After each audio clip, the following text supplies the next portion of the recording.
ఖమ్మం సభ success తర్వాత Telugu Desam party శ్రేణుల్లో ఒక నూతన ఉత్సాహం అయితే కనిపిస్తున్నటువంటి పరిస్థితి. మొత్తంగా తిరిగి అంటే ఎవరైతే తెలుగుదేశం పార్టీని తెలంగాణ ప్రాంతంలో వదిలి వెళ్ళిపోయినటువంటి నాయకులు ఎవరైతే ఉన్నారో వారంతా కూడా మరలా పునరాలోచనలో పడ్డారనేటువంటిది మాత్రం చాలా స్పష్టంగా కనిపిస్తున్నటువంటి పరిస్థితి. ఇప్పటికే తెలంగాణ అధ్యక్షుడిగా ఉన్నటువంటి తెలంగాణ టీడీపీ అధ్యక్షుడిగా ఉన్నటువంటి కాసాని జ్ఞానేశ్వర్తో కానీ ఇక్కడ ఉన్నటువంటి ప్రధానమైనటువంటి నాయకులందరితో కూడా మళ్ళీ టచ్లో ఉన్నట్టుగా కూడా తెలుస్తుంది. అసలు తెలుగుదేశం పార్టీ ఏ విధంగా ముందుకెళ్ళబోతుంది తెలంగాణలో అనేటువంటి అంశాలు మనతో మాట్లాడటానికి ప్రస్తుతం మనతో ఉన్నారు తెలంగాణ తెలుగుదేశం పార్టీ అధికార ప్రతినిధి దుర్గాప్రసాద్ గారు ఉన్నారు. మాట్లాడదాం. సార్ నమస్తే. సార్ ఒక్కసారిగా ఖమ్మం సభ తర్వాత ఒక్కసారిగా రియల్ ఎస్టేట్ భూమి ఎట్లయితే వస్తుందో ఒక్కసారిగా మరోసారి భూమి అందుకున్నటువంటి పరిస్థితి. వెళ్ళిపోయిన నాయకులంతా కూడా మరొకసారి పునరాలోచనలో పడి మీలాంటి నాయకులందరితో కూడా టచ్లో ఉన్నటువంటి పరిస్థితి. అసలు ఎలా చూడాలి? డెఫినెట్గా ఇప్పుడు ఖమ్మం సభ 21వ తారీఖు నాడు జరిగినటువంటి సభ ఈ రాష్ట్రంలోనే ఒక రికార్డు సృష్టించింది. ఇవాళ అధికార పార్టీ పెట్టే సభకు తప్ప మిగతా పార్టీలకి భారతీయ జనతా పార్టీ పెట్టింది, కాంగ్రెస్ పార్టీ పెట్టింది, చాలా పార్టీలు పెట్టినాయి. కానీ అంత పెద్ద ఎత్తున ప్రజలు స్పందించినటువంటి తీరు లేదు. ఎందుకంటే తెలంగాణ రాష్ట్రంలో ప్రజలు మళ్ళొకసారి తెలుగుదేశం పాలన కోరుకుంటున్నారు. చంద్రబాబు గారి నాయకత్వం వహించినటువంటి ఆ పార్టీలో అభివృద్ధి డెవలప్మెంట్ ఉంటుందనేది వాళ్ళ ఆకాంక్ష. ఇవాళ చూసాం మనం. ఎందుకు ఈ తేడా వచ్చిందంటే ఒకటే, అంటే గతంలో టీఆర్ఎస్ పార్టీ తెలంగాణ రాష్ట్ర సమితి ఏదైతే ఉందో తెలంగాణ సెంటిమెంట్ తోటి తెలుగుదేశం పార్టీ ఆంధ్ర పార్టీ అని ముద్రేశారు. ఆ ముద్ర నుంచి మేము బయటికి రాలేకపోయినాం, మేము కూడా చెప్పుకోలేకపోయినాం. వాడు ఆంధ్ర ముద్ర వేసి దాన్ని పార్టీని వెనక్కి నెట్టి మాకు గెలిచిన ఎమ్మెల్యేలని 14లో తీసుకోవటం, 18లో తీసుకోవటం, ఇట్లా పార్టీ కొంత విచ్ఛిన్నంగా అయిపోయింది. తర్వాత మేము ఇప్పుడు ఎప్పుడైతే టీఆర్ఎస్ బీఆర్ఎస్గా మారిందో, భారత రాష్ట్ర సమితిగా మారిందో, అందులో టీఆర్ఎస్లో ఉన్న వాళ్ళంతా కూడా మా పార్టీ శ్రేణులే. గ్రామ కమిటీలు కానీ లేకపోతే మండల కమిటీలు కానీ రాష్ట్ర స్థాయిలో ఉన్న నాయకత్వం కూడా కొంతమంది చేరారు. వాళ్ళంతా ఏం ఆలోచించారంటే ఎప్పుడైతే టీఆర్ఎస్ బీఆర్ఎస్గా మారిందో ఇక బీఆర్ఎస్కి ఇక్కడ స్థానం లేదు, ఎట్టి పరిస్థితిలో తెలంగాణలో తెలుగుదేశం పార్టీ ఉండి తీరాలా, సెంటిమెంట్ కూడా పోయిందని కేసీఆర్ అంటుండు.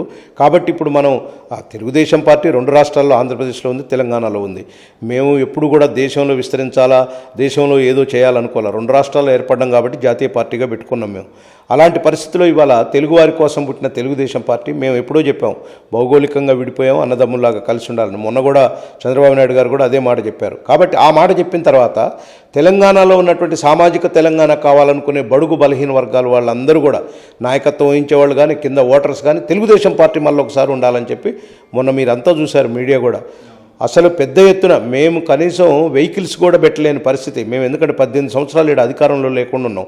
ఒక్కసారి ఈ పార్టీని బతికించుకోవాలా, తెలంగాణలో తెలుగుదేశం పార్టీ ఉండాలని గ్రామ స్థాయి నుంచి ఆ వాదన వచ్చింది. కాబట్టి ఆ సభ ఆ ఎత్తుకు సక్సెస్ అయింది. సక్సెస్ అయిన తర్వాత ఇవాళ చాలామంది నాయకులు, సెకండ్ గ్రేడ్ నాయకులు కానీ రాష్ట్ర స్థాయి నాయకత్వం కానీ కొంతమంది మాకు టచ్లోకి వచ్చారు. మళ్ళొకసారి తెలంగాణ పేదవాళ్ల పార్టీ, దీన్ని ముందుకు తీసుకెళ్దాం, ఖచ్చితంగా అందరం కలిసి పనిచేద్దాం అన్నారు. అందుకనే మా అధ్యక్షుల వారు కూడా నిర్ణయించారు. ఇంకా 4 సభలు ప్లాన్ చేస్తున్నాం. ఒకటి నిజామాబాద్, ఒకటి రెండోది వరంగల్, ఒకటి అక్కడ మన మహబూబాద్, ఒకటి మహబూబ్నగర్, ఒకటి 2 ఇక్కడ హైదరాబాద్లో, మొత్తం వరంగల్ 5 సభలు ప్లాన్ చేస్తున్నాం. ఇవి పెద్ద ఎత్తున విజయవంతం కాబోతున్నాయి. ఖమ్మం సభ ఏ విధంగా జరిగిందో అంతకన్నా రెట్టింపు ఉత్సాహంతో మా శ్రేణులు నిజామాబాద్ వాళ్ళు నిన్నటి నుంచి అడుగుతున్నారు ఎప్పుడు పెడతారు మా సభ, ఎప్పుడు పెడతారని. అంటే ప్రజల్లో కూడా ఒక రకమైనటువంటి వాయిస్ వచ్చేస్తుంది, ఓహో తెలుగుదేశం మళ్ళొకసారి. అందుకనే రాజకీయ పార్టీలు ఎప్పుడు ఏ స్థాయిలో ఉంటాయో తెలియదు. మీకు నేను ఒక్కటే ఉదాహరణ గుర్తు చేస్తా. 94లో 220 సీట్లతో మేము తెలుగుదేశం పార్టీగా గెలిచినాం. మిత్రపక్షాలన్నీ మాతోటే ఉన్నాయి. ఆనాడు కాంగ్రెస్ పార్టీకి కనీసం ప్రతిపక్ష హోదా కూడా ఇవ్వకుండా 26 సీట్లే ఇచ్చారు ఈ రాష్ట్ర ప్రజలు, 2 ఉభయ రాష్ట్ర ప్రజలు. మళ్ళా తర్వాత కాంగ్రెస్ పార్టీ 2 సార్లు అధికారంలోకి వచ్చింది. అంటే ప్రజల యొక్క మూడు ఎట్లా ఉంటుందంటే పరిపాలన చేసేవాళ్ళు ఏ విధంగా చేశారు, గతం పరిపాలన. అందుకని చంద్రబాబు నాయుడు గారు కూడా ఆ రోజు 17 సంవత్సరాల్లో తెలంగాణని ఏ విధంగా అభివృద్ధి చేశాం, హైదరాబాద్ సిటీని ఏ విధంగా అభివృద్ధి చేశాం, ఇక్కడ ఎందుకు ఆర్థికపరమైన గ్రోత్ ఉన్నదని అది చెప్పుకుంటూ వచ్చారు. రాబోయే రోజుల్లో కూడా మళ్ళీ అందరూ రండి, గర్భ వాపస్సి అనే దాంతో అందరిని పిలిచారు. మీరు ఎక్కడ ఎవరున్నారో మళ్ళీ ఈ ప్లాట్ఫారాన్ని నిలబెట్టండి, మళ్ళీ ఈ తెలంగాణ ప్రజలకి అభివృద్ధిని చూపిద్దామనే పదమే వాడారు. దానికి టీఆర్ఎస్ వాళ్ళు ఇష్టం వచ్చినట్టు మాట్లాడుతున్నారు. ఇంతలోకి ఏం పోయింది అంటే మీరు తీసేసి భారత రాష్ట్ర సమితి అని పెట్టుకున్నాక ఇంకా మీరు ఆంధ్ర పార్టీ అని మా మీద ఏడవాల్సిన అవసరం లేదుగా. అసలు ఇవాళ సమాజంలో ఆంధ్ర తెలంగాణ పార్టీ అని లేదు. ఏమైనా ఆర్థిక పరిస్థితులు పేదవాళ్ళుగానే ఉంటున్నారు, ఆర్థికంగా ఎదిగే వాళ్ళు ఎదుగుతున్నారు. ఆ సమానత్వంగా చేయాలి, ఆ సమదూరాన్ని సమానత్వం చేయాలనేది తెలుగుదేశం పార్టీ చేయాలి. మేము కూడా అనుకునేది ఏంటంటే ముందు తెలంగాణలో తెలుగుదేశం పార్టీ సామాజిక తెలంగాణ పాటిస్తుంది.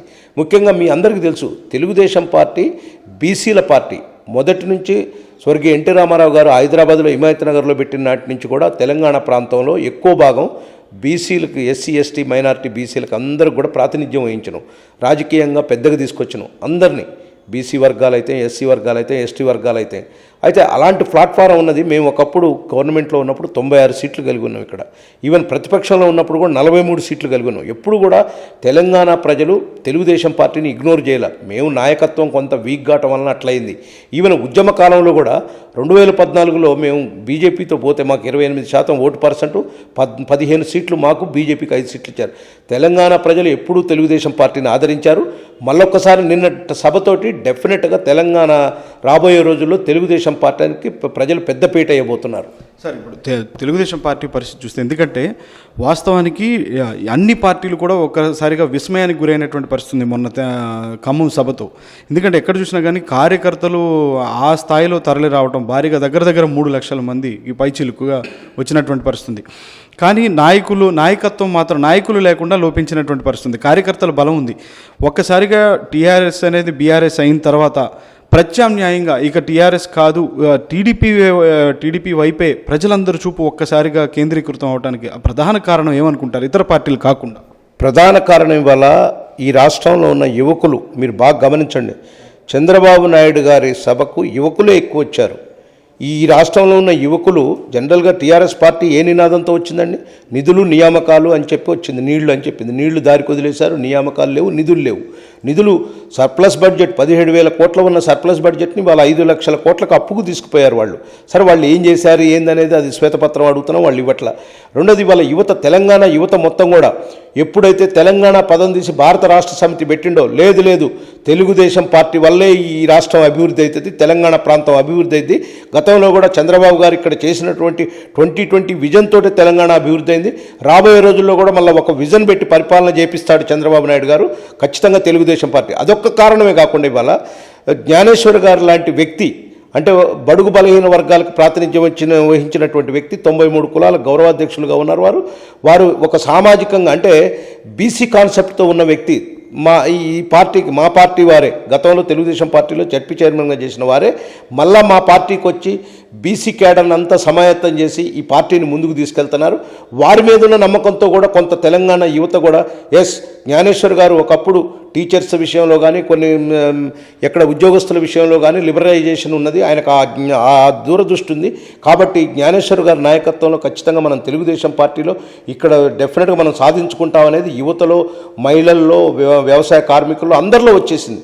అందుకని అన్ని వర్గాల్లో వచ్చింది. మీరు అర్థం చేసుకోండి, వాళ్ళ ఖమ్మం జిల్లాలో ఒక ఎంపీ లేడు, ఎమ్మెల్యే లేడు, ఎమ్మెల్సీ లేడు, కేవలం పార్టీ ఆర్గనైజేషన్స్తో అక్కడ ఉన్నటువంటి కూరపాటి వెంకటేశ్వరరావు గారు కానీ, లేకపోతే మన డాక్టర్ గారు రామనాథం గారు కానీ, ఇంకా మిగతా పార్టీ ముఖ్య నాయకులు కానీ, వీళ్ళంతా కూడా పార్టీ ఆర్గనైజేషన్గా చేశారు, మీటింగ్ పెట్టాలి. కానీ జనం తండోపతండాలుగా తరలి వచ్చారు, ఎవరికి వాళ్ళు వెహికల్స్ పెట్టుకొని అసలు స్వచ్ఛందంగా వచ్చారు. మనం విశ్లేషణ, ఇప్పుడు మీడియా కూడా అంతా కూడా ఉలిక్కిపడ్డాం, మేమే ఉలిక్కిపడ్డాం. మేము ఎక్స్పెక్ట్ చేసినాం 1 లక్ష మందిని, కానీ ఇంత 3 రెట్లుగా వస్తారని మేమే ఎక్స్పెక్ట్ చేయాలి. కాబట్టి తెలంగాణ సమాజం కోరుకునే అభిరుచి ప్రకారం తెలుగుదేశం పార్టీ ముందుకేస్తుంది. డెఫినెట్గా తెలుగుదేశం పార్టీ బడుగు బలహీన వర్గాల వరకు ఆ రోజు ఎన్టీ రామారావు 33% రిజర్వేషన్ అయితేంది, మళ్ళీ తర్వాత వీళ్ళందరినీ కూడా రాజకీయంగా బీసీలకి అసెంబ్లీలో స్థానం లేదు, కానీ తెలుగుదేశం పార్టీ పెద్ద పెట్టేసింది. రేపు 119 నియోజకవర్గాల్లో కూడా తెలుగుదేశం పార్టీ బడుగు బలహీన వర్గాల వరకు, ఎస్సీ ఎస్టీ మైనార్టీలతో పాటు బీసీలకు పెద్ద పెట్టేసి ఒక బీసీ ప్లాట్ఫారం తెలుగుదేశమే అనే నానుడి ఏదైతే ఉందో దాన్ని తెలంగాణలో ప్రూవ్ చేయబోతున్నాం డెఫినెట్గా మళ్ళొకసారి కూడా.